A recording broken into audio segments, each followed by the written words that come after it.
mentioned eat. You encourage people to eat their water because sort of plant water hydrates better because it sort of mimics the water in our cells, which is different than the water we drink. So, Yes. which of course I'm alluding to is what we call structured water, or what you refer to as gel water in the book. So let's go ahead and dive into that a Yeah. little bit. So, what exactly is structured water? Okay. So this was the true impetus of us writing this book. My co-author had come to me many years ago now, probably 4.5 years ago, and started to tell me about the work of Gerald Pollack, who's a water researcher, world-renowned water researcher. And he discovered that there is a fourth phase of water, and that many scientists know that there is another phase of water. We're taking his research specifically because it is a little controversial. It's not controversial, I don't think, that there are another phase of water, but the way that he describes the water is maybe a little bit controversial. I think it's very widely accepted now, but still. So think about that statement. We know that water exists as liquid, ice, and vapor. And now we know that there is another phase of water. It blew my mind. It completely blew my mind. I was like, what? This simple molecule that, I thought I knew everything about, water, H2O, has a different phase. And that phase is gel water or structured water. And basically, what it means is how those water molecules line up and layer upon each other and structure. And it forms this gel. Dr. Pollack calls it easy water. That stands for exclusionary zone because when he looked at it in the lab, it basically filters itself. So there's no solutes allowed, or no toxins, nothing allowed in that easy exclusionary zone. And what makes that exclusionary zone even even bigger and better is light, which we talked about, and then it also creates energy. It creates electrical energy, basically. So it has to do with when those water molecules line up, they share electrons. Okay, so we know that water is H2O, and when they line up and structure upon each other, these electrons are being shared, and it is in that sharing that it creates a whole nother phase, and that phase is H3O2. And those then ions are able to be stored and used for energy in the body. So it's very interesting because we've never really thought about water as energy or making energy, but it does, like electrical energy, even ATP. So we've always thought that food is what we need to make energy. Water is also a source of energy.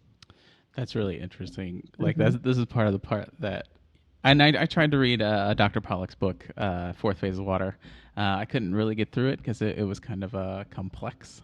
But so I appreciate your couple chapters Simplifying on it. it because yeah, you definitely simplified it. I'm like, oh, okay. It was I have something like the water is activated by sort of sunlight or light energy, and then what is it? The molecules split, and then it creates this negative charge, and that's how we can generate energy from it. electrical energy. Yeah, Yeah. it's funny because when I started to do the research too, I said to Gina, I was like, "Oh my goodness, what did we get ourselves into?"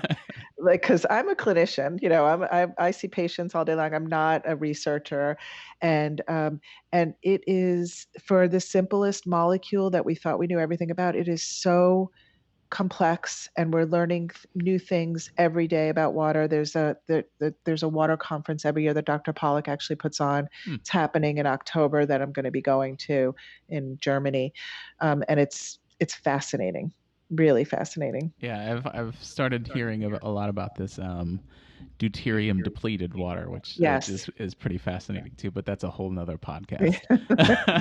I know the guy who you can talk to. Let me, after we get off, I'll give you his name. Is it Dr. Kelman? Is that him? No, Nope. no, Somebody else? I have to look up his name. He spoke at my conference at ACAM a couple years ago. Okay, cool. I have to think about it. What his name is? Yeah. Awesome.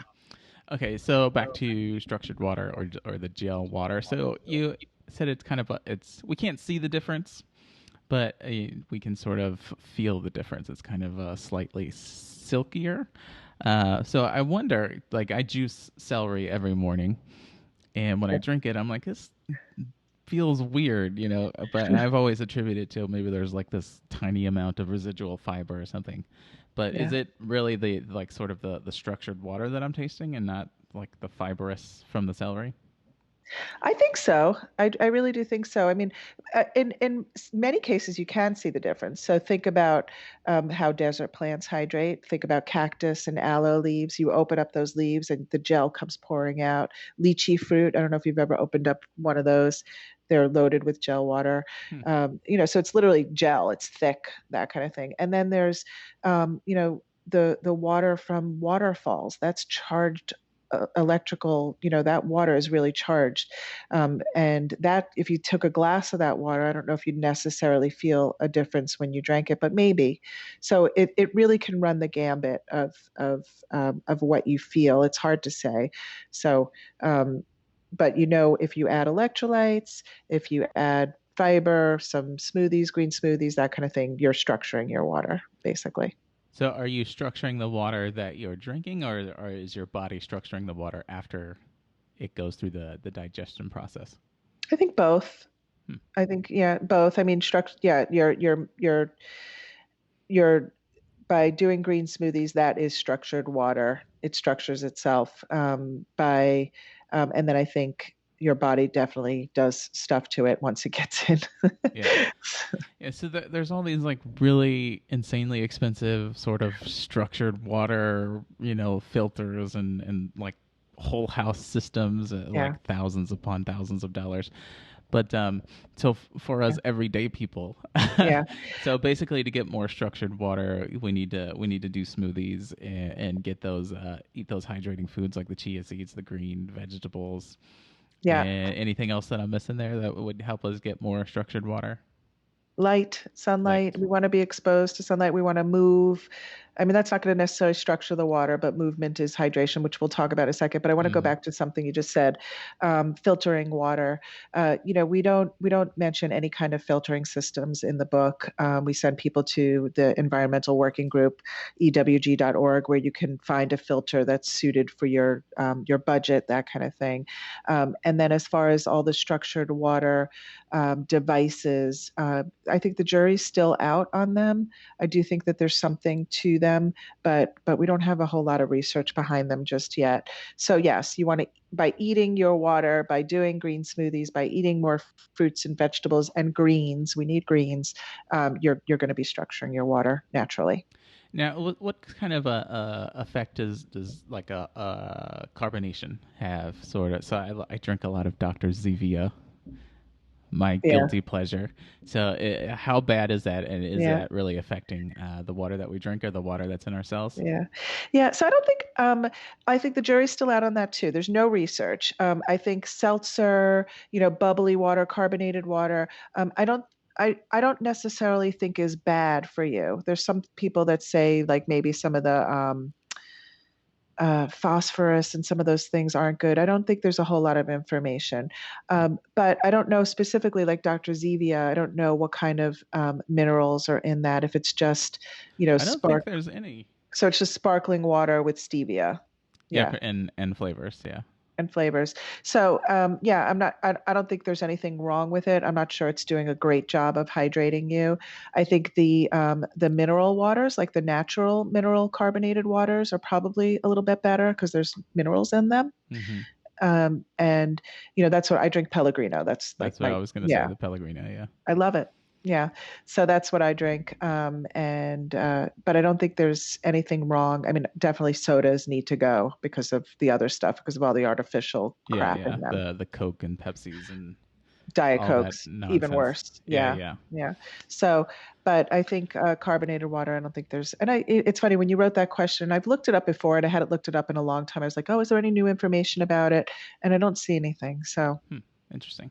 yeah, So, as far as you'd mentioned light energy, can you use like an infrared sauna? Does that help us structure our water, that's like inside the cells?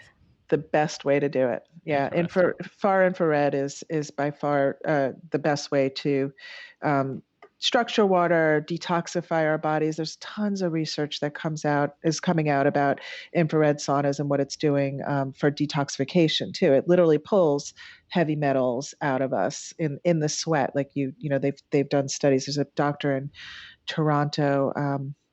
Terrible with names. I'm going to blank on his name. Who's done a lot of research on infrared and detoxification. But yes, and Dr. Pollack did that research when he exposed light to the cells.